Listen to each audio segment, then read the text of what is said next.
और यात्रा के रूप में जो कल से कथा चली है, वो कथा यात्रा कल जहाँ ठहरी थी उसके आगे की यात्रा का दर्शन। थोड़ी गूंज कम करो। कल नारद जी भगवान श्री नारायण के पास पहुंच चुके थे। विषय ये था कल, थोड़ी गूंज कम करिए, मनुष्य तन से कहाँ बैठा है, बस ये बहुत महत्व की बात नहीं है। मनुष्य का मन कहाँ अटका हुआ है, ये महत्व की बात है। तन केवल चिता तक साथ देता है, इसके आगे की यात्रा नहीं होती। तन के किए गए कार्य को तन भोगता है। शुभ हो तो शुभ परिणाम मिलता है, अशुभ हो तो अशुभ परिणाम मिलता है। और जो मन का चिंतन होता है, अच्छा या बुरा, उसके आधार पर हमको अगला जन्म मिलता है, अगली योनि मिलती है। इसलिए आपने देखा होगा कि कोई बुजुर्ग जब जाने को होते हैं कि वो जा रहे चला चली की बेला में है, तो उनके पास गीता जी का पाठ बिठा दिया जाता है। पंडित जी बैठकर गीता जी का पाठ करते हैं, कीर्तन मंडली बिठा दी जाती है। अब जिसने जीवन भर गालियाँ ही गाई हैं, गीत गाया ही नहीं, तो वो गीता नहीं सुनेगा। जिसने पूरा जीवन कलह क्लेश में बिताया है, वो मरते समय कीर्तन नहीं सुनेगा। और मरते समय वही ध्यान में आता है जिसमें जीवन भर उसका मन डूबा हुआ रहता है। अगर पूरे जीवन तो कलह क्लेश में और दुनिया की बेकार की बातों में, और मरते समय गीता का पाठ सुनकर बेड़ा पार करना चाहेंगे, ये संभव नहीं होता है। मरते समय मन वहीं रहता है जहाँ जीवन भर मन अटका हुआ होता है। नारद जी के बारे में कुछ अच्छी बातें अभी आएंगी, लेकिन उनका जो दुर्बल पक्ष है वो देख लीजिए। कल मैंने यहाँ विषय छोड़ा था कि हमारा तन कहाँ बैठा है ये महत्व की बात नहीं, मन कहाँ अटका ये महत्व की बात है। शरीर तन तो कई बार पूजा घर में बैठा रहता है, मंदिर में भी बैठा दिखाई देता है, लेकिन मन कहीं न कहीं और अटका हुआ होता है। और नारद जी की यही दशा दुर्दशा में बदल देगी। बैठे हैं शरीर से भगवान नारायण के चरणों में, और ध्यान कहाँ डूबा है? अप्सराओं में, नृत्यांगनाओं में, गायकों में, वादकों में, स्त्रियों में। और यही मन का चिंतन नारद जी को अभी बंदर बनाएगा। आप थोड़ी देर में इसका दर्शन करिए। ये जो कथा है, ये मनोरंजन के साधन के रूप में नहीं हम लोग गाते हैं। मनोरंजन के साधन तो घर में रखे हुए हैं, टीवी के रूप में, मोबाइल के रूप में हमारे हाथ में। ये मन के मैल को धोने का साबुन है, भगवत प्राप्ति का ये साधन है। इस कथा में बैठे बैठे ये सोचते रहिए कि इस कथा में मैं कहाँ बैठा हूँ, कहीं मैं गलत पाले में तो नहीं बैठ गया। ये पाला बदलने वाली कथा है। ये थोड़ा तेज है मोहित, ये थोड़ा तेज है, थोड़ा कम कर दो। अभी बंद कर दो, अभी इतनी ज़्यादा नहीं है, इसे बंद कर दो थोड़ा सा। ये खेल में पाला बदला जाता है, पार्टी बदलने वाला नहीं है। ये पाला बदलने वाली कथा है। पार्टी बदलना तो अच्छा नहीं माना जाता, आलोचना होती है, लेकिन पाला तो खेल में बदला जाता है। और जीवन ये खेल है, और ये खेल हमारा कहीं गलत दिशा में न चला जाए, इसलिए ये राम कथा है। यहाँ से भगवान ने कहा कि नारद थोड़ी चाय वगैरह, थोड़ा आड़ा तिरछा कर दो इसे। हाँ ठीक है। तो कान पर लग रहा था ना, बहुत तेज आ रहा था। हम लोग गांव के लोग हैं, इतनी बढ़िया बढ़िया चीज़ों का उपयोग करना नहीं जानते, मुश्किल पड़ती है एकदम। भगवान ने सोचा कि नारद कुमार्ग पर जा रहा है, बालक है ना, इसको समझाने से काम नहीं चलेगा, इसके साथ तो खेल खेलना चाहिए।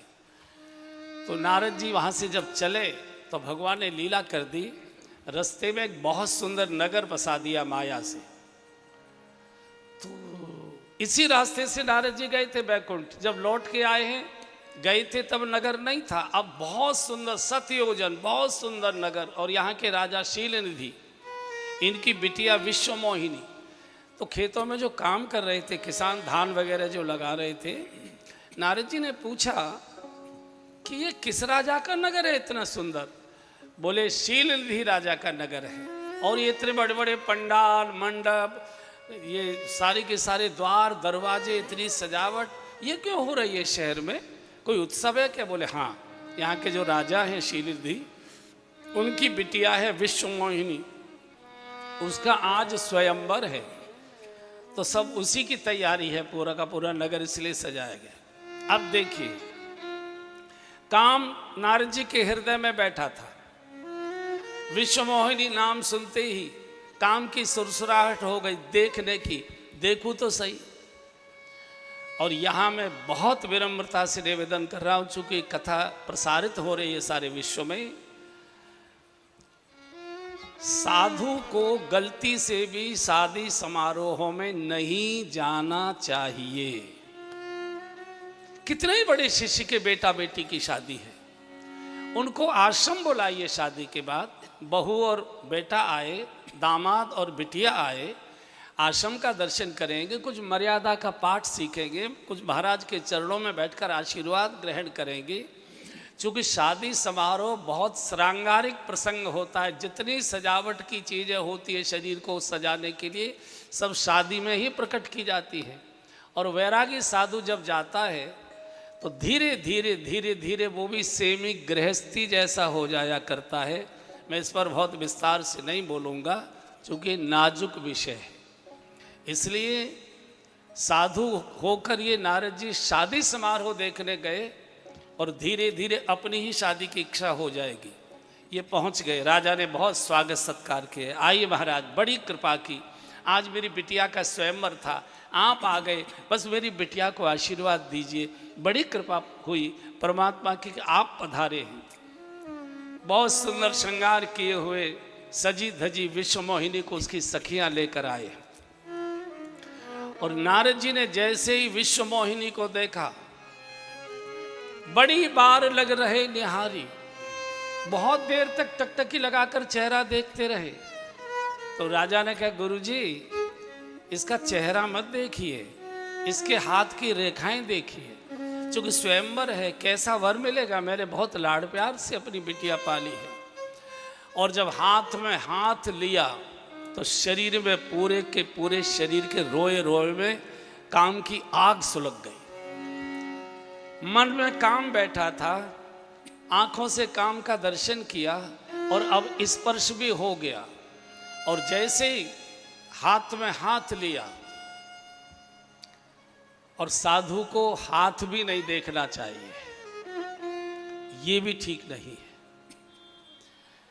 तो जो बोलना चाहिए था वो तो बोला नहीं, जो नहीं बोलना चाहिए वो बोला। जो इसके साथ विवाह करेगा वो त्रिलोकी का मालिक हो जाएगा, जगत में उसकी पूजा होने लगेगी, मंदिरों में उसकी आरतियां उतारी जाने लगेगी, सारे जगत में उसका पूजा पाठ होने। कहना ये चाहिए था जो जगत के मालिक होंगे उन्हीं के साथ इसका विवाह होगा, सारा जगत जिनका भजन करता है, पूजन करता है, उनके साथ इसका विवाह होगा। कहने क्या लगे, उल्टा कह लगे, जो इसके साथ शादी करेगा वो ऐसा जगतपति हो जाएगा, परमात्मा हो जाएगा, सारे जगत में उसकी पूजा जय जयकार होगी। और कुछ और अपने मन से बता दिया, और फिर मन में सोचने लगे कि ये तो शादी मुझसे होनी चाहिए, और ये खूंसट बाबा दाढ़ी वाले से तो शादी करेगा नहीं, करेगी नहीं, इसलिए कहाँ जाऊं?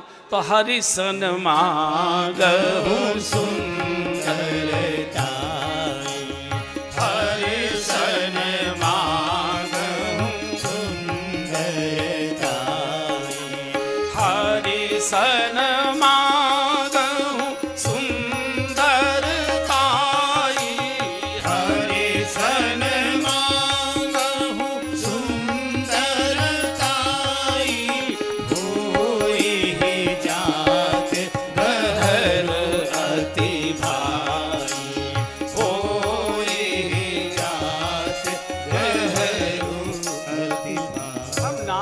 सोचा कि भगवान के पास बैकुंठ तक जाने और आने में तो बड़ी देर हो जाएगी, तब तक स्वयंवर ही हो जाएगा। एकदम वहां से चले दौड़कर। तो राजा ने रोका, अरे राजन, अरे ऋषवर रुकिए रुकिए, अभी थोड़ी देर में स्वयंवर की रस्म होने ही जा रही है, बिटिया को आशीर्वाद। बोले नहीं, मुझे जरूरी काम है। सोचा कि इस खूंसट बाबा को तो शादी होगी नहीं और मुझे इसी से शादी करनी है। निकल कर आए, काम भीतर बैठा था, अब काम होठों पर भी आ गया और इंद्रियों में भी आ गया। बाहर निकले शहर के। तो जो किसान काम कर रहे थे, अरे बाबा बाबा एक बहुत सुंदर सा भजन सुना दो, आप भजन बहुत अच्छा गाते। बोले कुछ नहीं होगा इस समय मुझसे, जप तप कछु नहीं होई तेहि काला, जप तप कछु नहीं होई तेहि काला, जप तप कछु नहीं होई तेहि काला, जप तप कछु नहीं होई तेहि काला, हे विधि मिलहि पवन विधि बाला, हे विधि मिलहि पवन विधि बाला। माला तोड़कर फेंक दी, बीणा के तार तोड़ दिए, बीणा फेंक दी, मुझसे कोई पूजा पाठ अब बिल्कुल होगा नहीं। और जब शरीर में मन में किसी भी प्रकार का काम पैदा होता है, चाहे धन का, चाहे शरीर का, चाहे जैसा भी, वो कुछ नहीं करने देता, वो मन को चैन से बैठने नहीं देता। इतने में भगवान प्रकट हो गए। भगवान कहे, नारद क्या बात है, बड़े परेशान दिखाई दे रहे हो, क्या चाहिए बोलो, ज्ञान दूं, भक्ति दूं, वैराग्य दूं, बोलो क्या चाहिए। नारद जी का तीनों को चूल्हे में दे दो, तीनों को चूल्हे में दे दो। फिर क्या चाहिए, बोले आपन रूप देहु प्रभु मोहि, आपन रूप देहु प्रभु मोहि, आपन रूप देहु प्रभु मोहि, आपन रूप देहु प्रभु मोहि, आन भांति नहीं पावहु कोई, आन भांति नहीं पावहु कोई। अपना रूप दे दीजिए, बिना आपके रूप मिले वो नहीं मिलेगी। भगवान के सामने खड़े हैं, दर्शन किसका हो रहा है मन में, विश्व मोहिनी का। सुंदर रूप के बिना वो नहीं मिलेगी। तो भगवान ने हंस कर कहा, नारद पागल हो रहा है, मुझे ही देख, शादी करके कितना रोना पड़ा, पूरे दंडक वन में रोते रोते हालत खराब हो गई मेरे। हे खग मृग हे मधुकर शयनी, तुम देखी सीता मृग नयनी। अरे शादी का देखना है तो जाके नागपुर वालों से पूछो कितने प्रसन्न रहते हैं, काहे के चक्कर में पड़ा है।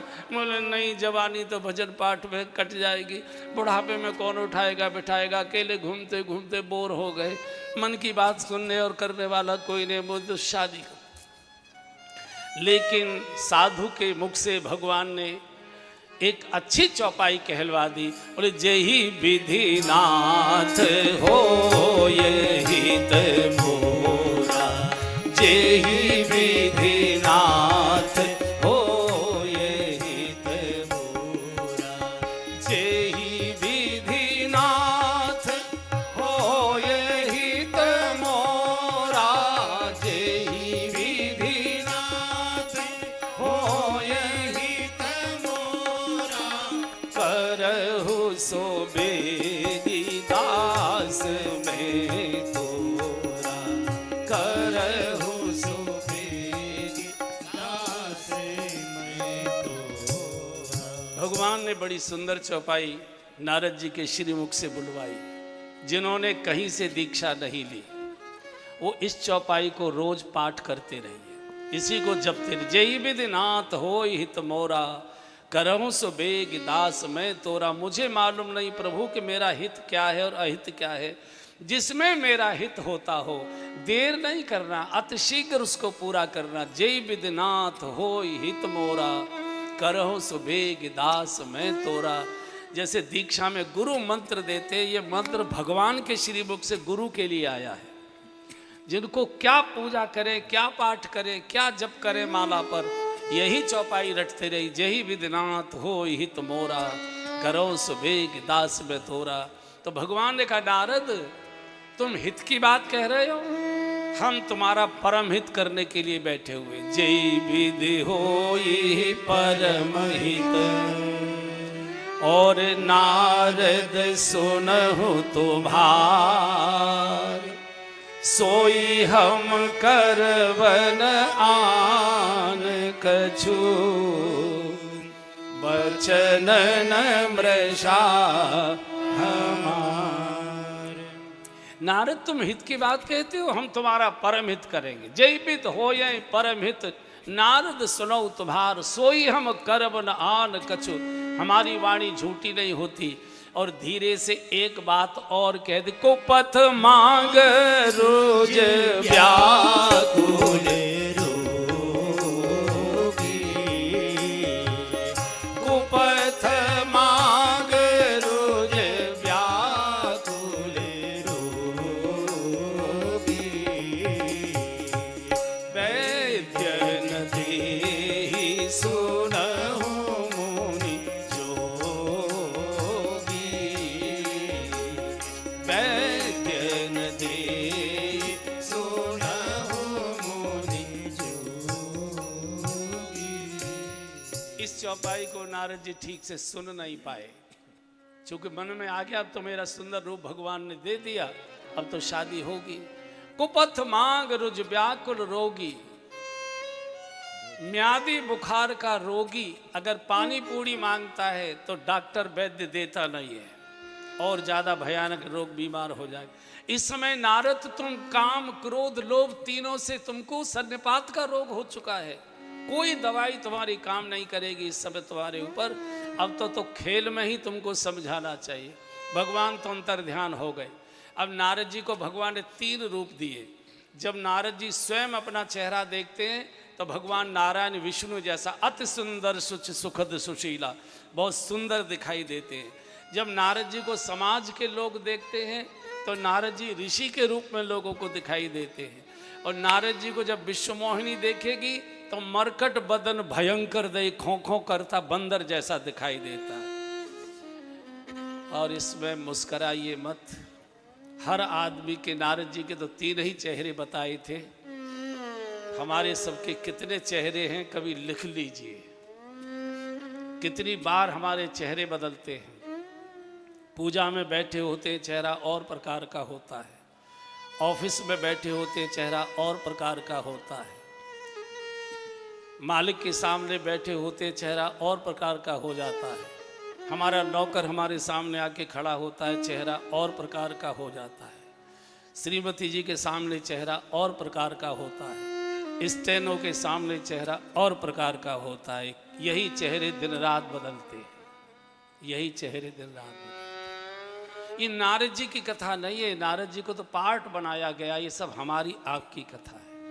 पहुंच गए, स्वयंवर में पहुंच गए और सबसे पहले वाले सोफे पर बैठ गए। बोलो माला तो मुझे ही पड़ेगी, जो भगवान का रूप मुझे मिला हुआ है, तो तुरंत यहाँ से निकल जाएंगे भीड़ भाड़ में से, नहीं तो लोग बधाई देते देते नाक में दम कर देंगे और सीधे ही गोवा की टिकट बनवाएंगे, सीधे गोवा जाएंगे। पहली कुर्सी पर बैठ गए। अब देखिए व्यक्ति, अच्छा व्यक्ति राक्षस कैसे बनता है। जब शंकर जी के गणों को पता लगा कि नारद स्वयंवर में पहुंच गया तो कैलाश से चलकर नारद जी की फजीयत देखने के लिए आए हैं। और जो दूसरे की फजीयत देखने में रस लेता है वो राक्षस ही होता है, वो ऋषि नहीं हो सकता। अपने घर में जब लड़ाई होती है तब पता लगता है, पड़ोसी की लड़ाई देखने में तो सबको आनंद आया करता है। आकर बैठ गए दोनों गण और आपस में कह रहे हैं, भाई मालिक के साथ हम सारी दुनिया में गए हैं, इतने प्रकार की शादी विवाहों के समारोह में हम गए, इतना सुंदर राजकुमार हमने तो आज तक कभी देखा नहीं। नारद जी भी इतनी जोर से बोले थे कि नारद जी सुने और ऐसे चेहरे पर हाथ भरे, हाँ सुंदर तो है, कोई ऐसा वैसा तो नहीं।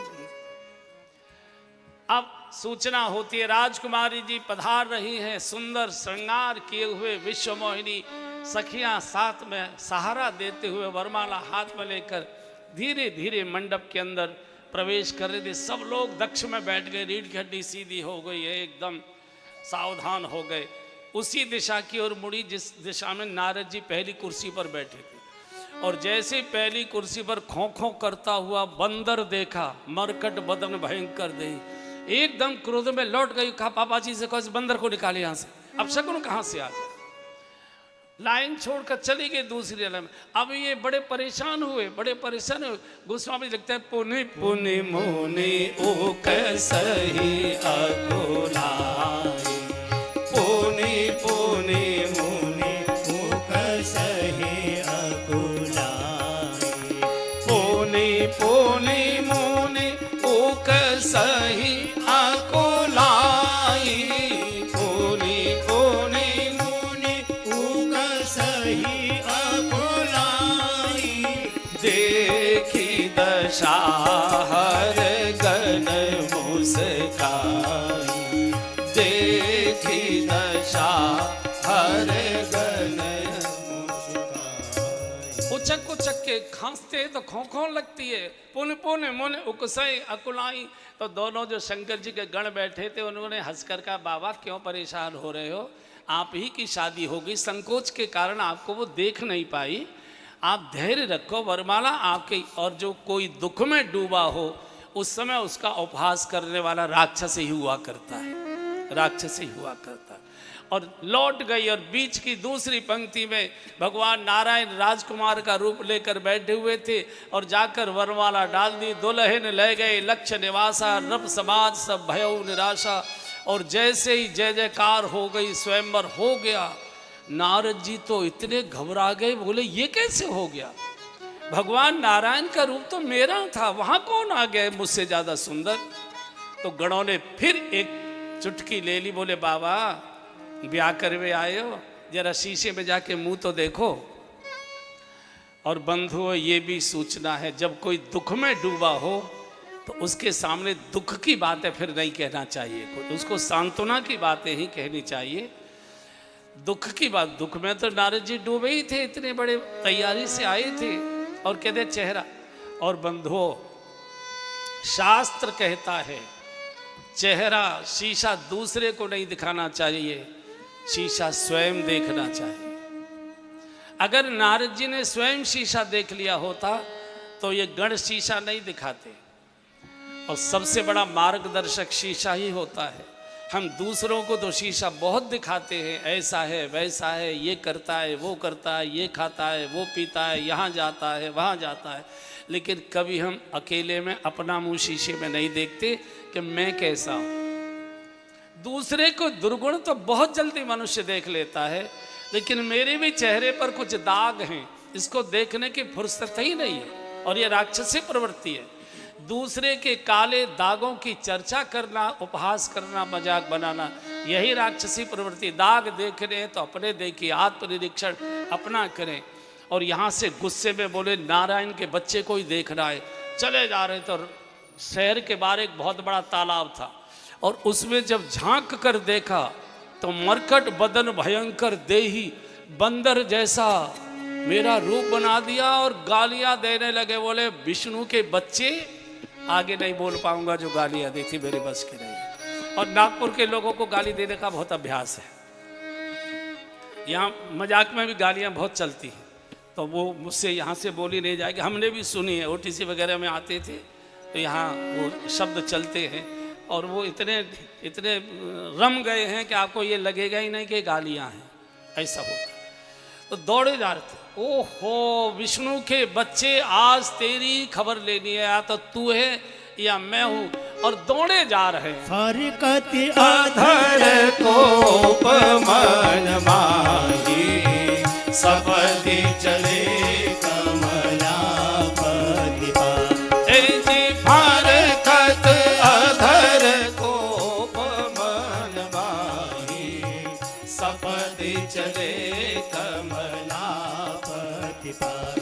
आजी दई हूँ शाप की मरी हूँ जाई, जगत मोर उपहास कराई।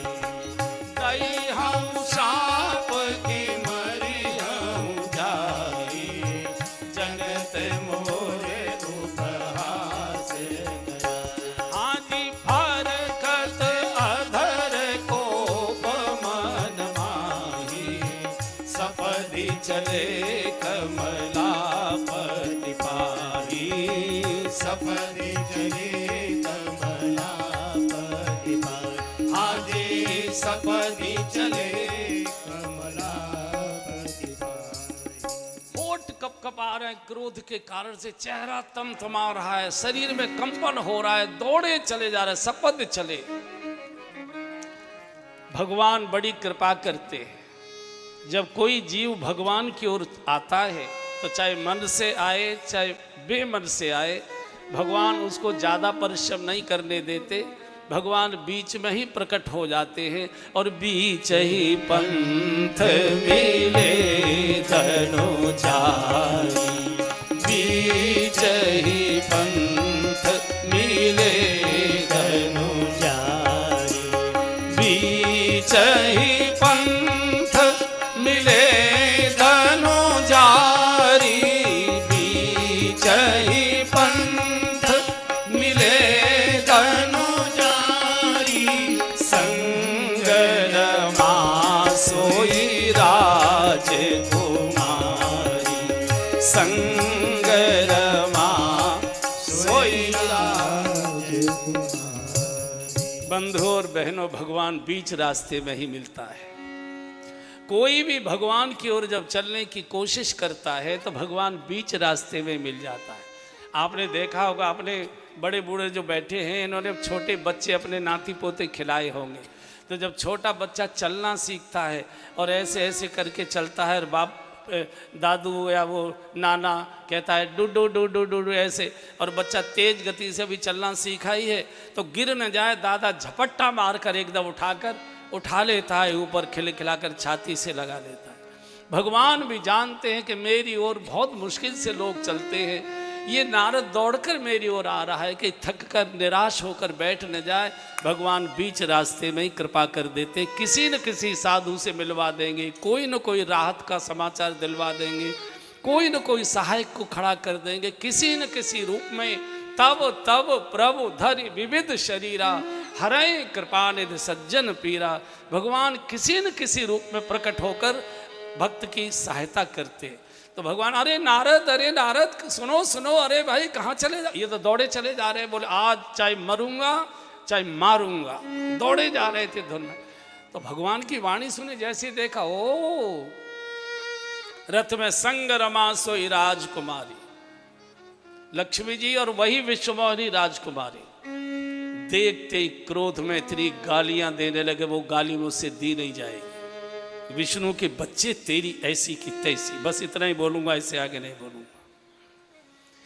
तुम्हारा मैंने जीवन भर तुम्हारा यशोगान किया, कथाएं गाई, जय जयकार कराई, और जीवन में कभी तुमसे मैंने कोई काम नहीं बताया। मांगन एक छोटा सा मैंने काम बताया, मांगा कि मुझे शादी करनी है, अपना रूप दे दीजिए, अरे नहीं देना था, मना कर देते, सारे जगत में मेरा उपहास करा दिए, मैं मुंह दिखाने लायक नहीं छोड़ा, और गाली देते जा रहे, गाली दे, तुम धोखेबाज हो, तुमने हमेशा धोखा दिया है, समुद्र मंथन किया तो तुमने शंकर जी को जहर पिलवा दिया, राक्षसों को मदिरा पिलवा दी, देवताओं को अमृत पिलवा दिया, कौस्तुभ मणि को लक्ष्मी जी को खुद लेकर चले गए।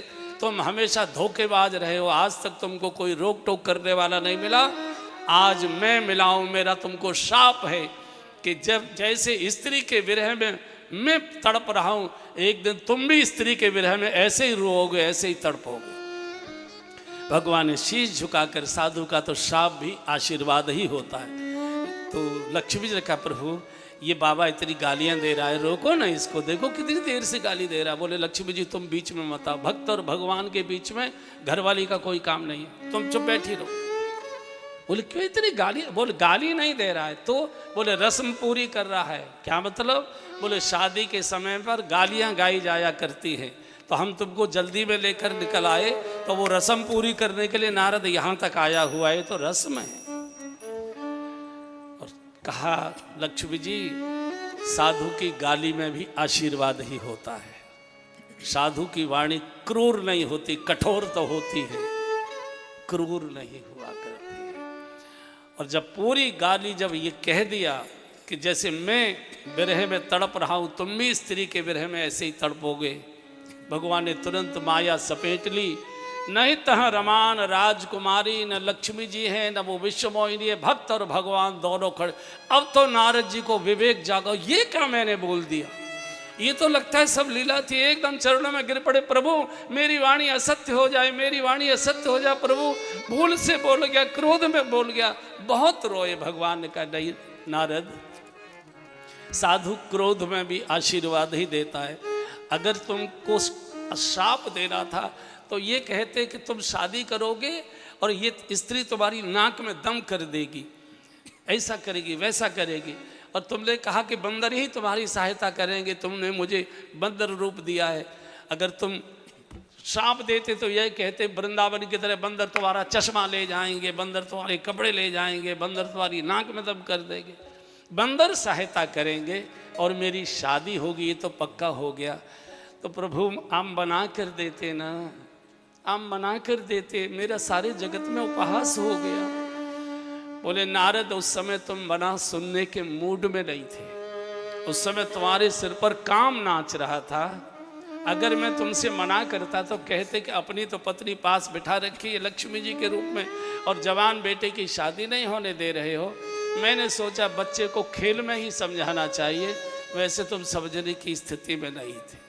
बोले क्या बता, ये बड़ा मार्मिक प्रसंग है बंधु। देखिए नारद जी में काम भी प्रबल हुआ, क्रोध भी प्रबल हुआ, लोभ भी प्रबल हुआ, सन्निपात का दोष हो गया। नारद जी को ये सन्निपात का रोग है। काम क्रोध तीनों जब बढ़ जाते हैं, बात पित्त और कफ जब तीनों बढ़ते हैं तो सन्निपात हो जाता है। काम बात है, काम बात कफ लोभ अपारा, क्रोध पित्त नित छाती जारा, प्रीत करें जो तीनों भाई, उपजे सन्निपात दुखदाई। तो तुम उस समय सन्निपात के रोगी थे, तुम उपदेश नहीं सुनते। लेकिन एक अच्छी बात तुमने की कि जब तुमको शादी की इच्छा आई, काम पैदा हुआ, तो कामना को पूरी करने के लिए दुनिया में किसी ज्योतिषी के पास नहीं गए, कामना पूरी करने के लिए तुम मेरे ही पास आए। जब तुम्हारे अंदर लोभ आया कि शादी मेरी ही होनी चाहिए, सबसे सुंदर रूप मेरा ही होना चाहिए, तो अभी तुम रूप मांगने मेरे ही पास आए। हर्षन मांगो सुंदरताई।